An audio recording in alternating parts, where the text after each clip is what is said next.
are you doing? Today the question is, how do you deal with your difficult boss?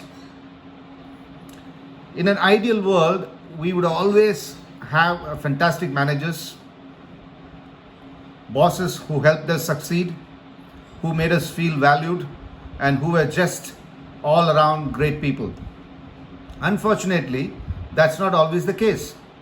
But whether the person you work for is a micromanager, has anger management problems, shows favoritism toward one person, is a flat out workplace bully, or just isn't very competent, you still have to make the best of the situation and get your job done.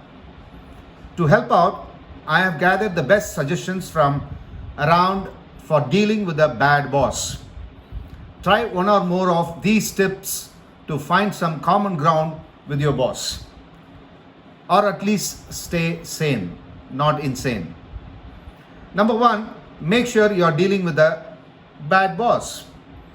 Before trying to fix your bad boss, make sure you really are dealing with one. Is there a reason for their behavior, or are you being too hard on him or her? Observe your boss for a few days and try to notice how many things they did well versus poorly. When they are doing something bad, try to imagine the most forgiving reason why it could have occurred, or is it truly her fault, or could it be something out of her or his control? Number two, don't let it affect your work. No matter how bad your boss behavior, avoid letting it affect your work. You want to stay on good terms with other leaders in the company and keep your job. Don't try to even score by working slower or affect your mental health. It will only put you further behind in your workload. Further behind, your workload will go behind, and then build a case for you, for the boss to be further rude to you. Number three, stay one step ahead, especially when you are dealing with micromanager. A great start to halting micromanagement in its tracks is to anticipate the tasks that your manager expects and get them done well ahead of time. If you reply, I actually already left a draft of the schedule on your desk for your review, enough times, you will minimize the need for their reminders. They will realize that you have your own responsibilities on track and that they doesn't need to watch you every move. Set boundaries. 4. Work with someone who seems to have no boundaries means that you have to go ahead and set them. One of the challenges of unlikable people is that they come with equally unlikable behavior. And it's important to learn how to distance yourself from the behavior. As the saying goes, good fences make good neighbors. Number 5, stop assuming they know everything. Just because someone has a managerial title doesn't mean that they have all the right answers all the time. I realized then that just because someone is in a position of authority doesn't mean he or she knows everything. From that point forward, I stopped assuming the title manager was equivalent to all knowing. 6, act as a leader.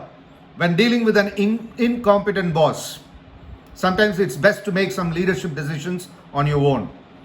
If you know your area of work well enough, there is no reason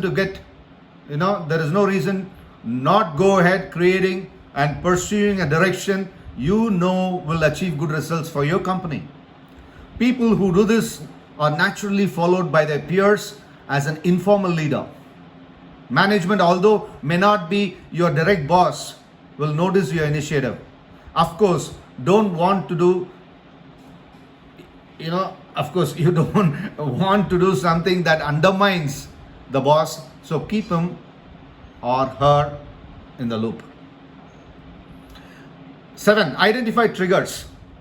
If your boss has anger management problems, identify what triggers their meltdowns and be extra militant about avoiding these.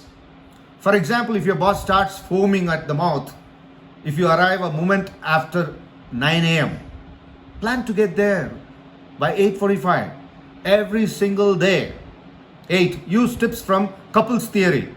When dealing with disagreement, pull on some tenets from couples therapy to work through the issue.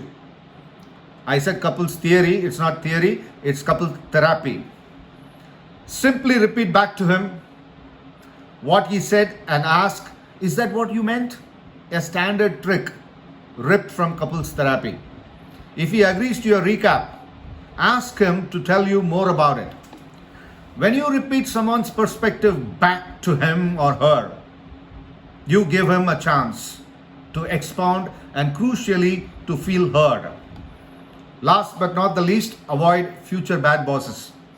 When interviewing with a new company, do your research ahead of time to make sure you are not getting into another situation with a less than ideal manager for yourself.